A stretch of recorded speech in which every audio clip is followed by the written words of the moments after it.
institution. He texted me last Saturday and said, "Good luck." Congratulations are in order for you, are graduating from a school which has always been identified as a pedigree institution for learning and Christian formation, as well as an important epicenter in the preservation of our Chinese heritage. To your teachers and families, I tip my hat to you for the achievement that is this graduating class of 2013. I also understand that SJCS is celebrating its 50th founding anniversary. I was wondering for a while if I was invited because I already fall under the category of golden myself. But then I thought it might just be a happy coincidence. Yes, I'm a golden girl already and I have 2 grandchildren.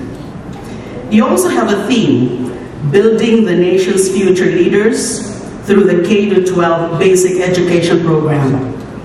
Sadly, I'm not as adept as Brother Armin Luistro is on the program itself. I'm just trying to understand the program myself.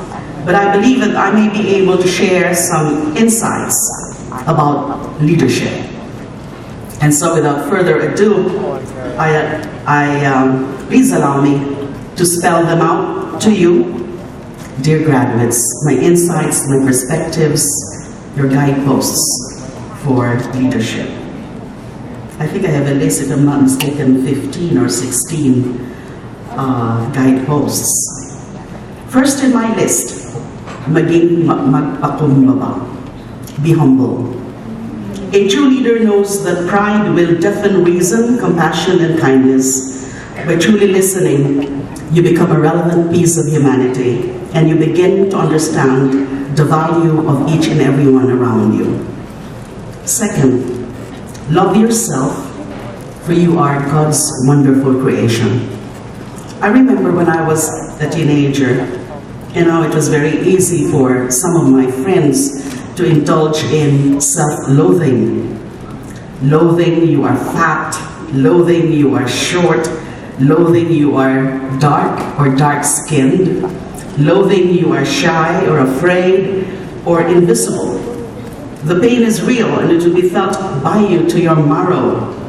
But that is fine. It will go away if you let it. Understand that your esteem is defined by how you accept yourself. Embrace who you are. You are a gift of God to this world. Third, love your family. Honor your father and exalt your mother. If I need to elaborate on that, it means that you have no such relationship with your parents and family. And that is tragic. So unless there is abuse of criminal and moral magnitude, I suggest that you live your life preserving this relationship and making it grow. If you find that I have achieved so much in my life, it is because of the sacrifices of my mother and the motivation of my dear father who passed away last year. And my family now is the primary source of inspiration and strength. I'm telling you that joy in your life is diminished if you do not share it with your family. A happy leader is one who has roots, never let go of them. Fourth, invest in friendship. True friends will fiercely protect you when you are most vulnerable. They are with you 100% in happiness and 200% in despair. Fifth, magbasa. And I know that this is precisely your training here. Dapat takot kayo maging mangmang kasi maaabuso kayo niyan. Be discerning, be analytical. Books will help you be that. Kids, I'm not sure if I can still call you kids. Wag lang puro fashion or gaming. Parents, if your children are into graphic novels, do not be shunned by it right away.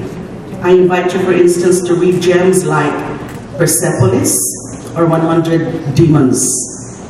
The latter was even hailed by Time magazine as one of its top 10 novels in 2002. I'm referring to 100 Demons.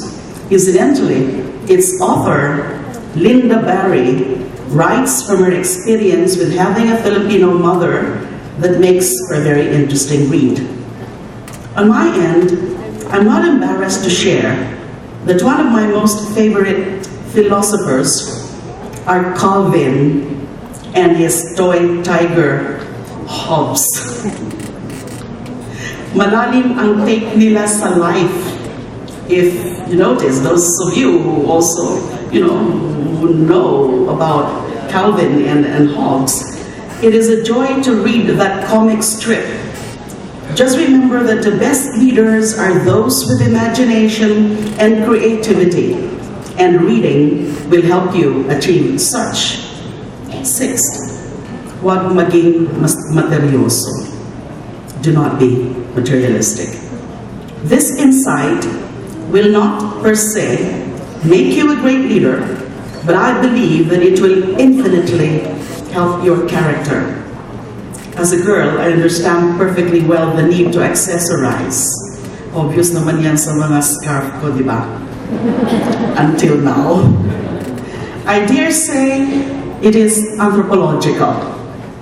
One only needs to look at our museums to see pre-colonial Filipinos covered in gold and tattoo. And no, I'm not advocating for you to have a tattoo. I am basically just giving you fair warning about letting materiality rule your life choices. That may prove to be your undoing. Bababaw ka na, and you will become a dull person. At mahiya naman tayo sa mga taong mahihirap. More importantly, do not think that what you wear, what you drive, where you live, will define who you are. What you do, how you serve, how you treat people, will define who you are. Seventh, take risks. All leaders live with risks. If you do not, then you fail in life. There is no other way of being less harsh. Take it from me. My life as a public servant and as head of a most crucial institution, apart from having a very stressful life, entails a lot of risk-taking. 8, be accountable. Hindi pwedeng laging kasalanan ng iba. Angkinin mo, pagkukulang mo, and move on from there. A serious leader is one unafraid of taking accountability. A nation is a weak nation if we as a people do not take collective accountability. Ika nga, we get the government we deserve. If you feel you deserve tuwid na daan, and so by Jove, live that straight and righteous path yourselves. There is no age requirement to this. You have the path before you now. If you have not already taken it, take it now. 9, inspire and be inspired. Okay, hindi ibig sabihin ito na dahil bakasyon na ay wala na kayong gawin kundi panoorin ang pag-iibigan ni Sir Chief at ni Maya. or iPad na lang tayo ng iPad. Aim naman a little higher. In fact, much higher. We want to live a life of purpose. Yes? And so we must be able to get the nudge, the push, the motivation, the inspiration to achieve and live such life of purpose. To inspire and be inspired are a two-pronged requirement to be a good leader in my book. 10th, be an instrument of peace and justice. Tolerate no abuse and never be abusive. If the laws of men will not succeed in meting justice, the laws of karma will. 11th, help others actualize. Do not be selfish with your time and your knowledge. An effective leader is a conduit to help others improve their lot. You can only do that if you take the time to allow people around you, in school or at work, to reveal their mettle and for you to assist them in optimizing their talents and skills. Trust me, there is fulfillment in sharing yourself to others. 12. Work hard, play hard. I think matutuwa kayo dito sa play hard. At mukhang ito at ito lang ang i-quote nyo sa inyong mga magulang after my talk today. And in fact, as I was listening to Micaela earlier, and she was stressing your excellence not only in the academic area, but in the sports fest. I'm very happy about that. And I heard some, I don't know if it was cheers, or cry of protest from a certain group over there. I didn't know exactly what was that all about. But levity aside, I think all of the graduates, well, I would assume are minors, right? Are you all below 18 or are you all 18 and below? So they really can invoke their right to play. Napakaklaro ng karapatan na yan. That's one of the fundamental rights under the United Convention on the Rights of the Child. But really, even as an adult, if you do not play, you become dull. If you are dull, no one will be interested in you enough to engage you in all levels of life, professional or personal. Is it not true that in this year's batch of new lawyers, the bar top-notcher plays excellent football and propelled his team to 3 championships? Yes, I read about that. In my case, playing means spending time with my 2 grandchildren and my dogs. I have 8 dogs. It means singing in parties, videoke, and cooking my favorite dishes such as laing. You know, I'm from Bicol, and I also play volleyball. Yes, I used to be the captain boy of La Consolacion Academy, now La Consolacion College in Iriga City. And yes, because I am from La Salle, I was ecstatic when the ladies in green trumped the players in blue.